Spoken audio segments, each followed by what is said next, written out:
Welcome, viewers, to Bodhi Unified Flow, where we simplify complexity and amplify performance. Today, in this explainer, we are focusing our attention on an absolutely transformative concept straight from Taiichi Ohno's groundbreaking book, Toyota Production System Beyond Large-Scale Production. Specifically, we're diving deep into Part 4, Leveling the Production Flow. We're going to explore exactly how Toyota completely redefined manufacturing by smoothing out production schedules and shrinking lot sizes. Why? To remain incredibly flexible in the face of diverse, constantly changing market demands. It's a fascinating topic, so let's get right into it. Okay, let's look at our roadmap for today. We'll start with the need for leveling, then look at how to smooth the production flow. From there, we'll examine small lots and quick setups, see how that builds flexibility for diverse markets, explore the philosophy of the tortoise and the hare, and finally, wrap up with our takeaways and references. So by the end of this session, here's what you're going to walk away with. You will grasp the core concept of production leveling, which in the Toyota production system is known as Heijunka. You'll understand why reducing your lot sizes is the absolute key to eliminating massive waste. We'll see how minimizing setup times is the secret sauce for supreme flexibility. And finally, how all these methods combined allow any operation to seamlessly adapt to diverse market demands. Let's move right into Section 1, the need for leveling. Why did Toyota have to move beyond traditional mass production in the first place? Well, to understand that, we need to look at this stark contrast between Henry Ford's traditional mass production and Toyota's synchronized flow. In the classic American system, the logic was all about economy of scale, right?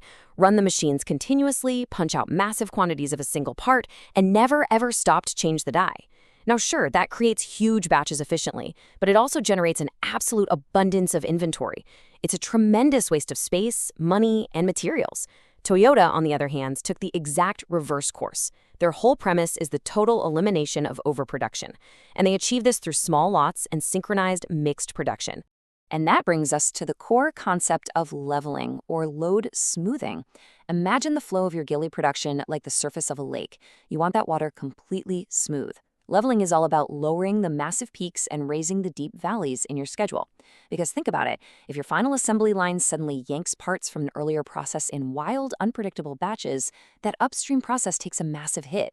Leveling protects those earlier processes from heavy burdens and completely eliminates the need to have excess capacity just waiting around for a spike. Which brings us to Section 2, smoothing the production flow. Let's see how we actually avoid those peaks and valleys in practice. So let me ask you this. What actually happens when a leader process picks up uneven, huge quantities of parts? It's a domino effect. The earlier process gets caught completely off guard. To survive those sudden spikes, that upstream team has to hoard extra manpower, extra equipment, and extra inventory just to be safe. That safety net?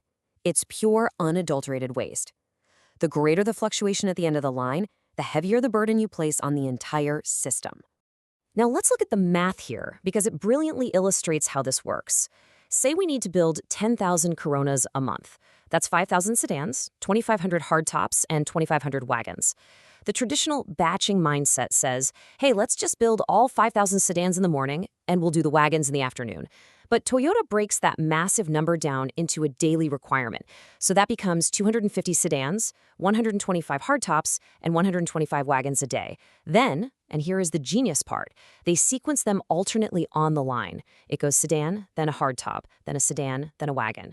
By mixing it up like this, they minimize lot sizes and prevent devastating massive fluctuations from hitting the upstream processes, like the die presses. By smoothing the flow this way, Toyota relentlessly shrinks your timeline. And I mean the timeline from the very moment a customer places an order, all the way to the point of collecting cash. Taiichi Ohno famously explained this to Norman Bodhi. Toyota is literally just looking at that timeline and ruthlessly removing non-value-added wastes. When you level your load, you naturally remove the waste of waiting, the waste of overproduction, and the massive waste of excess inventory. Moving on to Section 3, small lots, quick setups. These are the absolutely critical enablers of this whole system. Okay, let's unpack this cause and effect relationship, because it's vital. To meet very specific customer needs without overproducing, you have to reduce your lot sizes. There's no way around it. But you simply cannot have small lots without rapid setup times.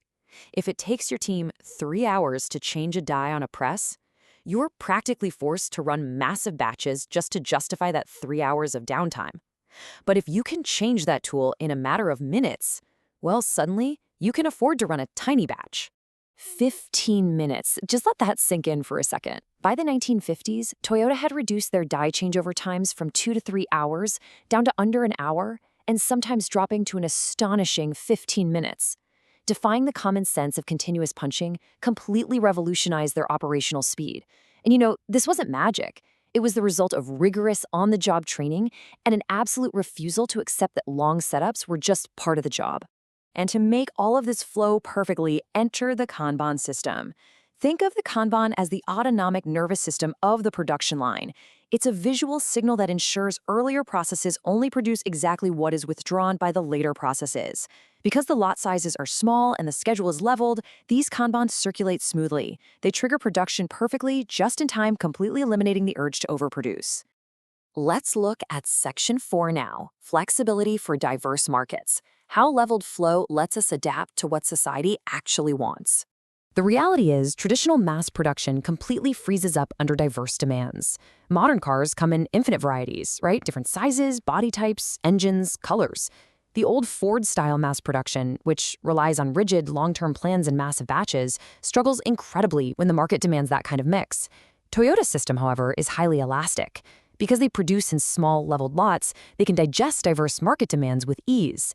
This elasticity became a massive global advantage for them, particularly after the 1973 oil crisis, when the days of high-volume single-product growth just vanished overnight. As Taiichi Ohno himself pointed out, necessity is the mother of invention. Toyota didn't invent this incredibly flexible system just to be clever or show off. They evolved it out of sheer necessity. They had to survive in a post-war Japanese environment that demanded small quantities of many varieties with severely limited resources.